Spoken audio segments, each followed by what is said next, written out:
Well, Christians are obligated to obey the Ten Commandments. And what we find in the Ten Commandments are the laws of God. And what we find in Jesus' interpretation in the Sermon on the Mount is that the standards of the law are much higher than we had assumed. It's not just not committing adultery and not murdering and not stealing, but Jesus says in interpreting the Sixth Commandment that if you harbor bitterness, if you're unable to forgive people, if you call them vraagt, that is to consider them a non-person, then you've murdered that person in your heart. He also says that if you lust in your heart, not merely engaging in the act of adultery, but if you lust in your heart, then you're breaking the seventh commandment. And if you're being greedy or if you're materialistic and you're not radically generous. So Jesus raises the awareness of the commandments to the highest level. And we also find from Luther's writings when he says that you cannot break the rest of the commandments without first breaking the first one.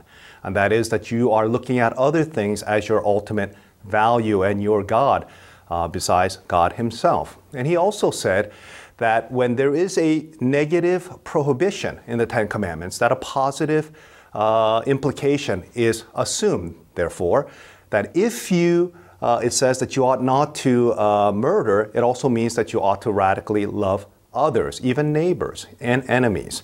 And when it says that you ought not to commit adultery, the assumption is that you're supposed to be faithful to your wife or to your husband, or to recognize sexuality as something that is beautiful gift from God. And therefore you ought, if you're in a marriage relationship, to recognize that it is a covenantal commitment between a man and a woman. And when it says that you ought not to steal, the understanding is that you ought to be radically generous.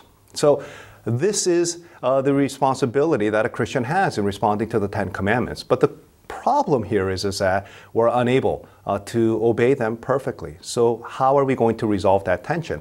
Well, Jesus Christ, who is the second Adam, who is the true Israel, who is that individual, divine, corporate head and representative, who has come to fulfill the obligations of the law perfectly in himself, that obedience and righteousness now gets imputed into our lives, and therefore giving us the ability to be able to obey the obligations and the demands of the law. Even when we don't obey them perfectly, we know that we are not going to be crushed by the law, and we will have confidence in the desire to obey the law of God because we know that Jesus Christ has fulfilled those requirements perfectly for us, and therefore that we can do it without fear, that we will not receive the favor from God through our disobedience or lack of obeying perfectly, but we know that Jesus Christ has accomplished all these things, fulfilling the requirements of the law perfectly for us.